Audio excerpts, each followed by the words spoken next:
Evangelho de Marcos, capítulo 4, versículo 35, diz assim: Naquele dia, sendo já tarde, disse-lhe Jesus: Passemos para outra margem. E eles, despedindo a multidão, o levaram assim como estava, no barco, e outros barcos o seguiam. Ora, levantou-se grande temporal de vento, e as ondas se arremessavam contra o barco, de modo que o mesmo já estava a encher-se de água. E Jesus estava na popa, dormindo sobre o travesseiro. Eles o despertaram e lhe disseram: Mestre, não te importa que pereçamos? E ele, despertando, repreendeu o vento e disse ao mar: Acalma-te, emudece. O vento se aquietou e fez-se grande bonança. Então lhes disse: Por que sois assim tímidos? Como é que não tendes fé? E eles, possuídos de grande temor, diziam uns aos outros: Quem é este que até o mar e o vento lhes obedecem? A palavra de Deus tem experiências espetaculares para cada um de nós. Aqui, nesse texto que acabamos de ler, é mais uma experiência espetacular vivenciada pelos discípulos de Jesus, por aqueles que o seguiam, que andavam com ele, que tinham comunhão com ele.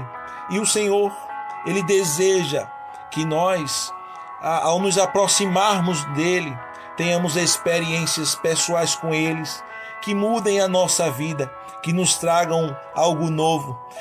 É interessante porque, assim como nos dias de hoje, naqueles dias também se tinham o mesmo pensamento. É muito provável que sim.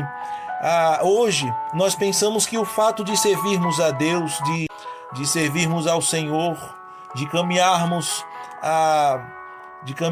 o caminho do Evangelho, que estaremos isentos de provações, isentos de dificuldade, que não passaremos por situações difíceis, dramáticas, por tribulações, por perseguições, por situações trágicas, e não é verdade. A Bíblia diz que estes homens estavam com Jesus, eles estavam obedecendo a Jesus, eles entraram numa embarcação com Jesus, mas durante a caminhada, durante o percurso, se levantou uma grande tempestade.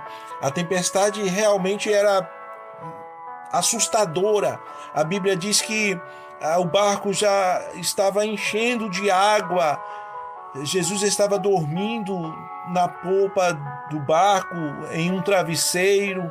Os discípulos se apavoram e acordam Jesus, mas é interessante que essa situação traz uma reflexão nova. Esta situação traz algo novo na vida desses homens, porque é interessante porque Jesus em tantos momentos fez tantos milagres, tantas curas. Jesus curou cegos, curou paralíticos, até leproso Jesus curou. E nós não vemos da parte dos discípulos um questionamento como vemos aqui.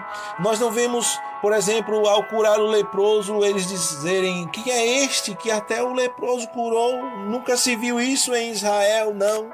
Eles se alegravam, eles caminhavam com Jesus, eles tinham segurança, mas eles precisavam ter uma reflexão mais profunda, eles precisavam ter conceitos mais profundos, eles precisavam ter experiências mais profundas com Jesus, com o Senhor Jesus. E me parece que o recurso utilizado aqui é a tempestade, é a adversidade, é a dificuldade.